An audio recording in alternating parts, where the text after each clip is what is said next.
पटना में Max super speciality hospital Vaishali ने आज Savera multi speciality hospital Kankarbagh Patna में इंटरवेंशनल कार्डियोलॉजी और इलेक्ट्रोफिजियोलॉजी की विशेष ओपीडी सेवाओं की शुरुआत की। इस ओपीडी सेवा का शुभारंभ max super speciality hospital Vaishali के इंटरवेंशनल कार्डियोलॉजी विभाग के डायरेक्टर, इलेक्ट्रोफिजियोलॉजिस्ट एवं स्ट्रक्चरल हार्ट प्रोग्राम के हेड डॉक्टर विवेक कुमार की उपस्थिति में किया गया।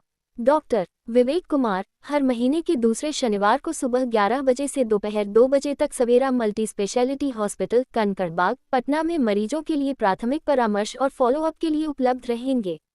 इस अवसर पर max super speciality hospital Vaishali के इंटरवेंशनल कार्डियोलॉजी विभाग के डायरेक्टर, इलेक्ट्रोफिजियोलॉजिस्ट एवं स्ट्रक्चरल हार्ट प्रोग्राम के हेड डॉक्टर विवेक कुमार ने कहा, लोग अक्सर हृदय रोग के शुरुआती संकेतों को नजरअंदाज कर देते हैं, जैसे छाती में दर्द, दबाव या भारीपन, एंजाइना, दर्द का जबड़े, बाएं कंधे, हाथों, कोहनी या पीठ तक फैलना, सांस लेने में तकलीफ, डिस्पनिया, ठंडा की प्रॉब्लम से ग्रसित होके अनफॉर्चुनेटली उनका निधन भी हो रहा है और ये आकस्मिक मृत्यु का पूरी दुनिया में सबसे महत्वपूर्ण कारण है।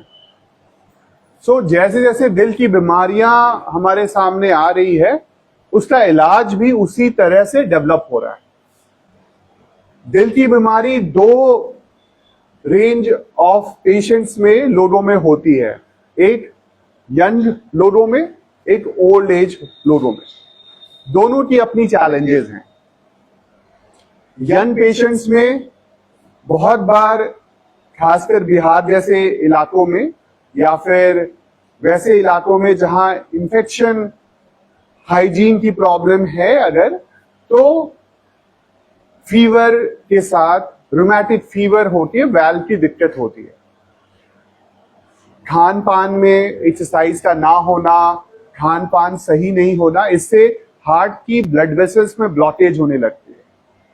कुछ बीमारियां जन्मजात होती है, मतलब बच्चे जन्म से ही दिल की स्ट्रक्चर में डिफेक्ट के साथ पैदा होते हैं। बहुत बार आम बोलचाल की भाषा में हम उसको बोल देते हैं कि दिल में छेद है। दिल में छेद का मतलब ये नहीं होता कि दिल से ब्लड बाहर जा रहा है, मतलब लीक कर रहा है। उसका सिर्फ ये मतलब होता है कि हार्ट के अंदर, दिल के अंदर एक पूरा सिस्टम है जहां पे पूरे शरीर से इम्प्योर ब्लड, मतलब डीऑक्सीजनेटेड ब्लड हार्ट के राइट साइड में पहुंचता है। वहां से हार्ट उसको पंप करके दोनों तरफ जो लंग्स हैं, हमारे फेफड़े हैं, उसमें भेजता है ताकि वो शुद्ध हो जाए और वापस वो दिल फेफड़े से लेफ्ट साइड के दिल में पहुंचता है एंड लेफ्ट साइड के दिल से पूरे शरीर में फैलता है। ये पूरा एक सर्किट है। अगर दिल में, इस सर्किट में कहीं भी डिफेक्ट हो, उसके कारण से प्योर इम्प्योर ब्लड मिल जाता है और ये कारण होता है बचपन में जो स्ट्रक्चरल डिफेक्ट्स होता है, यानी जन्मजात अगर दिल में छेद है, उसमें इस तरह का कोई प्रॉब्लम होता है। जैसे जैसे लोग उम्र दराज होते हैं, हमारे शरीर में वैल्व होती है, हमारे शरीर एक पंप है, उसमें एक ही डायरेक्शन में, जैसे मैंने कहा, एक ही डायरेक्शन में ब्लड फ्लो करना चाहिए। और शरीर के अंदर 4 मुख्य वैल्व्स होते हैं। लेफ्ट साइड में 2 वैल्व हैं जिसको एओर्टिक वैल्व और माइट्रल वैल्व कहते हैं। राइट साइड में जो 2 वैल्व्स हैं उसे ट्राइकस्पिड एंड पल्मोनरी वैल्व कहते हैं। उम्र के साथ इन वैल्व में प्रॉब्लम आ सकती है।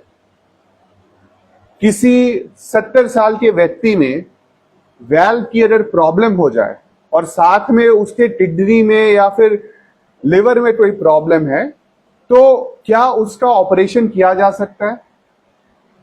जरूरी तो है, बिना वैल्व ठीक किए हार्ट सही से काम नहीं करेगा। इन पेशेंट्स में वैल्व की सर्जरी बिना ओपन हार्ट सर्जरी के की जा सकती है। आजकल जो टेक्निक है उसे हम ट्रांस कैथेटर इंटरवेंशन कहते हैं। तो ये जो पद्धति है, ये एक नई पद्धति है जिसमें सीरियस पेशेंट्स में, जिसमें ओपन हार्ट सर्जरी नहीं हो सकती है, उसमें बिना ओपन हार्ट सर्जरी के सिर्फ कैथेटर्स के जरिए, कैथेटर्स का साइज सिर्फ 4 या 5 मिलीमीटर की छोटी ट्यूब्स के जरिए हम हार्ट की सीरियस से सीरियस वैल्व की दिक्कत कर सकते हैं और इस पद्धति में मेरी ट्रेनिंग है और ये काम हम लोग max super speciality hospital Vaishali में कर रहे हैं। इसे हम स्ट्रक्चरल हार्ट इंटरवेंशन कहते हैं।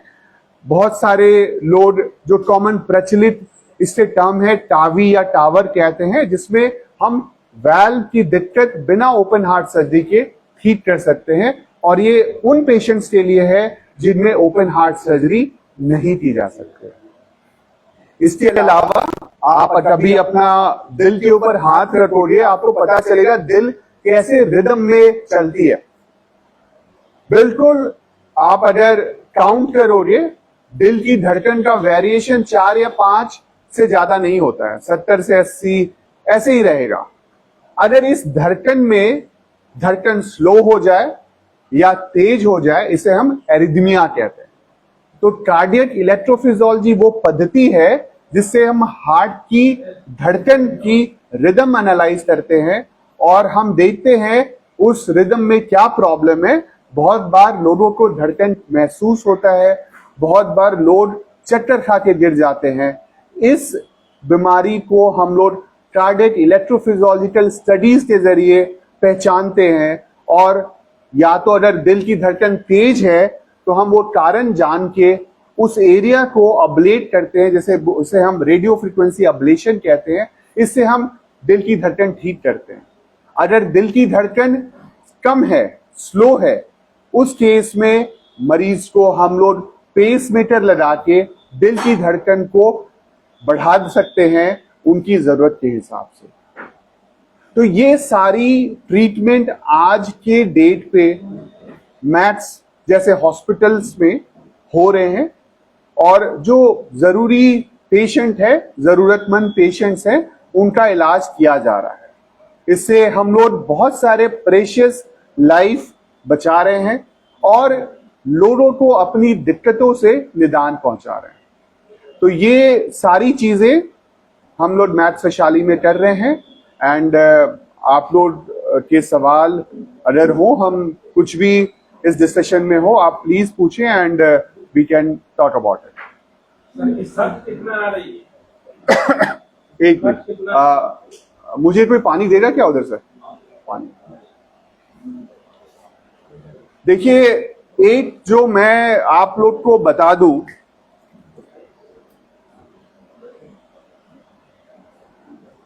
इलाज में खर्च जो है ना, हमेशा हम इस बात से सोचे। देखिए, सबसे बड़ी प्रॉब्लम मुझे लगता है इलाज हासिल करने में जो सबसे बड़ा व्यवधान है लोगों का, ये मेंटालिटी। माफ कीजिए, इसको बुरा नहीं लीजिएगा, मैं एक पर्सपेक्टिव में प्रस्तुत करना चाहता हूं। खर्च क्या है, पहले आप ये सोचो बीमारी क्या है।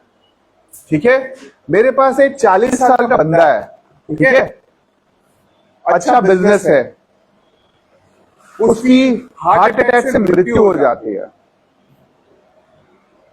उस व्यक्ति को किसी कार्डियोलॉजिस्ट ने यह एडवाइस किया था कि भाई साहब, आपको लग रहा है हार्ट की वेसल्स में ब्लॉकेज है, एंजियोग्राफी का खर्चा 25,000 रुपये आएगा।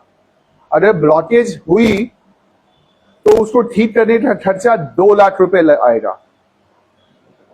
ठीक है, और वो व्यक्ति ये सोच के कि ये इलाज महंगा है, उसने ना एंजियोग्राफी कराई, ना उसने उसके आगे की कोई इलाज कराया, और वो फिर क्या करता है, वो डॉक्टर ढूंढता है। वो इसके पास जाता है, वो उसके पास जाता है, उसको बस ये सुनना है कि मेरा बीमारी दवा से ठीक हो जाए। एंड विश्वास करें, मैं ये जो आपको बात बता रहा हूं ना, हमारे पास जो मैक्सिमम पेशेंट आते हैं उनकी यही मेंटालिटी होती है। इलाज नहीं सोचते, वो ये नहीं सोचते कि इलाज क्यों जरूरी है।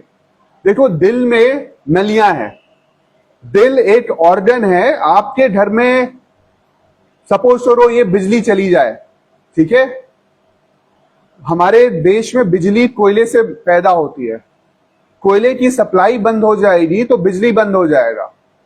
दिल भी पंप है, इलेक्ट्रिकल पंप है, जैसे मैंने बताया ना, इसमें रिदम चलती है, इलेक्ट्रिकल एक्टिविटी चलती है, पंपिंग होती रहती है। इसको नॉन स्टॉप फ्यूल चाहिए। जरा लॉजिक की बात मुझे बताओ, उसकी तीनों नलियां बंद पड़ी है, उसको फ्यूल मिलेगा? और आप सोचो दवा खा के उस नली में ठीक हो जाएगा, पर दवा पहुंचेगा कैसे? नली तो बंद पड़ी है। तो ये जरा कॉमन सेंस की बात है, और विश्वास करो हम यही सरल करते हैं। तो मेरा यहां आने का सिर्फ ये नहीं है कि मैं बताऊं क्या क्या बड़े बड़े इलाज हैं। एज अ कार्डियोलॉजिस्ट मुझे बड़ा दुख होता है जब लोग पर्सपेक्टिव में नहीं देखते हैं। तो मैं जो एग्जाम्पल दे रहा था, सिर्फ 2.5 लाख रुपए के लिए वो व्यक्ति इलाज नहीं कराता है और सडनली उसका निधन हो जाता है, उसका बिजनेस खत्म, उसका फाइनेंशियल खत्म। सर आप बिजनेसमैन की एक मिनट मेरी बात पूरी, मैं पूरी बात नहीं कर रहा हूं, अभी पूरी बात सुन ले प्लीज, मैं आऊंगा उस पर। मैं बोल रहा हूं कि इलाज में कॉस्ट जो है ना, एक रिलेटिव टर्म है। हर एक का अपना अपना कॉस्ट सहने की या खर्च करने की क्षमता होती है, बट हम कभी इलाज को इस तरह से प्रेजेंट करें कि क्या इलाज जरूरी है या नहीं है, और इलाज हासिल करने में क्या प्रॉब्लम्स है। ठीक है, तो इलाज जो मॉडर्न इलाज है उसमें बहुत टेक्नोलॉजी इन्वॉल्व है। ठीक है, अगर हम कॉस्ट ही सिर्फ सोचेंगे तो बहुत सारा इलाज पॉसिबल ही नहीं है। तो हम पहले ये बात करें कि इलाज क्यों कराना है, और इलाज हासिल करने का हर जगह व्यवस्था है। आजकल लोगों के पास इंश्योरेंस है, लोगों के पास जो प्रधानमंत्री योजना है, सब कुछ है। तो इलाज के लिए ऑप्शंस है आपके पास। तो माफ कीजिए, मैं सिर्फ एक पर्सपेक्टिव में आप लोगों के जरिए ये डालना चाहता था, इलाज जरूरी है, इलाज हासिल करने का तरीका डिफरेंट हो सकता है। तो हम एक प्राइवेट हॉस्पिटल में काम करते हैं, हमारे यहां सब बोलते हैं इलाज महंगा होता है, ठीक है।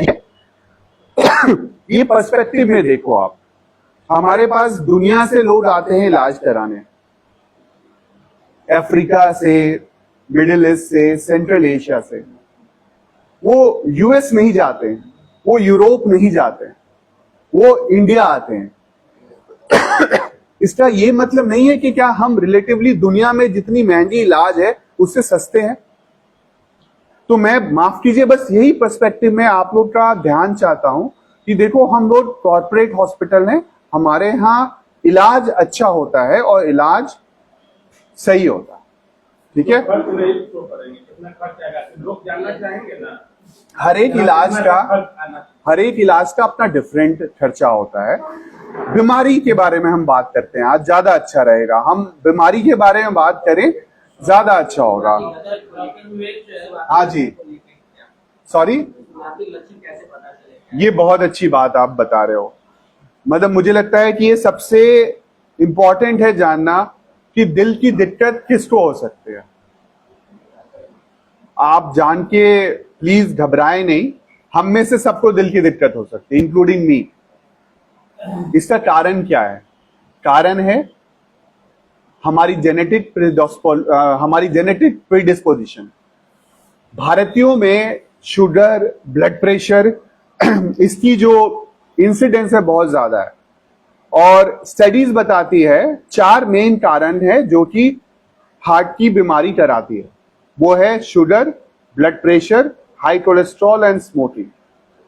एंड विश्वास करें, अगर हम इसी रूम में जो हम लोग 30-40 लोग बैठे हैं, सबका ब्लड प्रेशर, शुगर और कोलेस्ट्रॉल चेक करा लें, एटलीस्ट 50% लोगों में ये एबनॉर्मल आएगा। ठीक है, यानी हम सब बैठे हैं रिस्क फैक्टर्स के साथ। तो इसीलिए ये जानना क्या लक्षण है। लक्षण क्या है?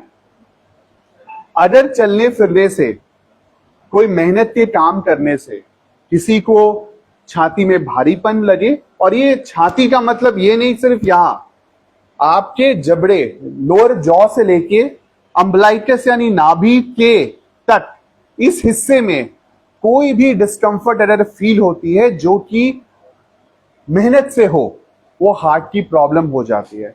बहुत बार हार्ट के पेशेंट गैस मान के बैठे रहते हैं। तो मैंने ध्यान दो, मैंने क्या बोला, नाभि से ऊपर तक, उसमें पेट भी आ जाता है। इसीलिए मेहनत करने से अगर कभी भी लगे कि यहाँ कुछ दिक्कत महसूस हो रही है। वो दर्द हो सकता है, वो भारीपन हो सकता है, वो अनईजी फील हो सकता है, वो घबराहट हो सकता है, चक्कर हो सकता है। ये सारी दिक्कतें हार्ट के लक्षण हो सकते हैं। पर आपको एक बात मैं बताना चाहूंगा कि ये सिर्फ 50% लोगों में मिलता है। मतलब किसी व्यक्ति को हार्ट की प्रॉब्लम हो सकती है, पर तकलीफ सिर्फ 50% लोगों को ही महसूस होती है। बाकी 50% लोग हार्ट डिजीज होते हुए भी उनको लक्षण नहीं पता चलेंगे। इसका कारण क्या है कि बहुत बार बीमारी इतनी स्लोली होती है कि दिल जो है खुद ब खुद अपना रिमेडियल मेजर्स शुरू कर देता है। आपने सुना होगा नेचुरल बाईपास बनना, ये सब चीजें भी होने लगती है।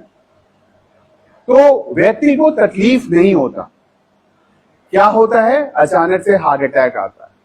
तो इसीलिए जो मैसेज मैं आपके माध्यम से देना चाहूंगा कि एडल्ट्स में 25 से 30 साल वर्ष से ऊपर के लोगों में अगर फैमिली में किसी को भी हार्ट की दिक्कत हो, किसी को भी शुगर, हाई कोलेस्ट्रॉल, बीपी की दिक्कत हो, तो वो प्लीज अपना रेगुलर चेकअप कराएं और कोशिश करें 2-3 साल में एक बार स्ट्रेस टेस्ट करा लें। स्ट्रेस टेस्ट क्या होता है, ट्रेडमिल, स्ट्रेस ईको। इससे क्या होता है, जो साइलेंट डिजीज है वो पता चलता है। और विश्वास करें, शुगर, ब्लड प्रेशर, कोलेस्ट्रॉल ये बोल के नहीं होता। लोगों को लगता है कि मुझे सर दर्द हो, मेरी नाक से ब्लीडिंग हो, मुझे चक्कर आए, तब मुझे कोई प्रॉब्लम है। मेरे पास बहुत बार मरीज आते हैं 180/100 का बीपी है, पर मरीज क्या बोलता है, सर मुझे कोई तकलीफ ही नहीं है। इन सब बीमारियों को हम साइलेंट किलर कहते हैं। उसमें तकलीफ तब होती है जब बीमारी हद से ज्यादा बढ़ जाए। तो इस बीमारी का पता कैसे चलेगा? पता चलेगा रेगुलर चेकअप से। तो एटलीस्ट साल में एक बार लोगों को अपना blood pressure, sugar, cholesterol check करके रखना चाहिए। अगर ये तीनों वैल्यूज में कुछ भी गड़बड़ है तो फिजिशियन से मिलके, कार्डियोलॉजिस्ट से मिलके या फिर लाइफस्टाइल के जरिए इसको ठीक करना बहुत जरूरी है। यहाँ पे चूंकि मैं मैथ्स वैशाली में हूँ, दिल्ली में है, हर हफ्ते या फिर मेरे लिए रेगुलर आना पॉसिबल नहीं है, बट हम लोगों ने श्योर किया है कि यहाँ पे हम लोग हर महीने के दूसरे शनिवार को आया करेंगे और ओपीडी टाइमिंग वही 10 से 1 या 11 से 2 के आसपास होगा।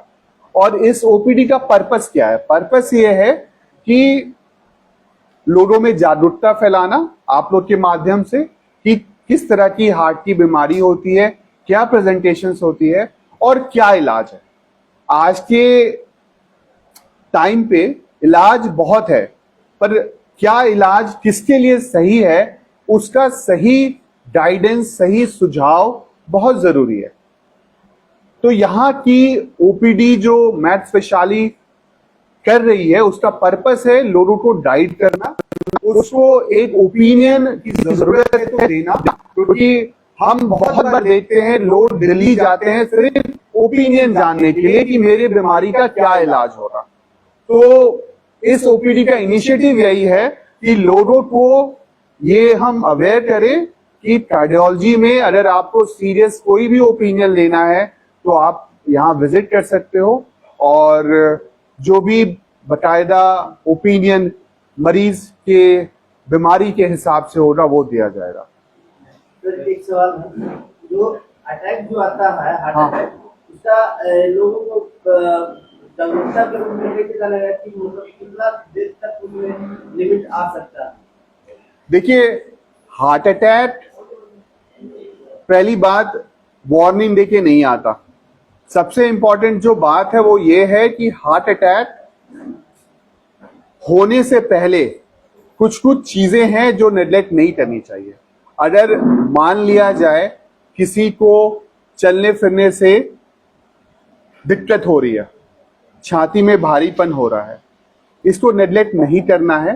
पर अगर किसी को व्यक्ति को ऐसी दिक्कत है जो परसिस्ट कर रही है, गैस की तरह फील हो रही है, छाती में भारीपन हो रही है, घबराहट हो रही है और वो 10-15-20 मिनट तक चल रही है, इस वक्त जरूरी है कि लोगों को अपने नियरेस्ट डॉक्टर से मिले, एक ईसीजी कराएं, वो जरूरी है ताकि पता चले कि हार्ट के अंदर क्या डेवलपमेंट हो रही है और जैसा एडवाइस हो वो ले उसमें लिए।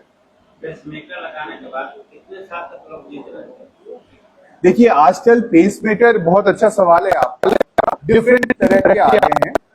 लीडलेस पेसमेकर भी हो गया है, मतलब जिसमें आपको ऊपर से कोई तार नहीं डालना है, एक कैप्सूल जैसी डिवाइस होती है जिसको आप हार्ट के अंदर छोड़ सकते हैं और उसकी बैटरी करीब 15 से 20 साल चलती है। तो पेसमेकर कितने दिनों तक चलेगा इस पे डिपेंड करता है कि व्यक्ति की जरूरत कितनी है। अगर व्यक्ति टोटली पेसमेकर पे डिपेंडेंट है, मतलब उसका अपना दिल का धड़कन बिल्कुल जीरो है, तो उसमें पेसमेकर 10-12 साल या 15 साल चलेगा। बट अगर उसको जरूरत बहुत कम है तो ज्यादा टाइम चलती है। अच्छी बात यह है कि कभी भी अगर उसकी बैटरी खत्म होती है तो हम लोग रेगुलरली हर साल चेक करते रहते हैं, और अगर कभी भी लगे कि उसकी बैटरी कम हो रही है, जो हमने पेसमेकर लगाया है, तो आसानी से उसको चेंज किया जा सकता है। तो लिटरली आपका पेसमेकर आपके साथ, आपके दिल के साथ चलता रहेगा।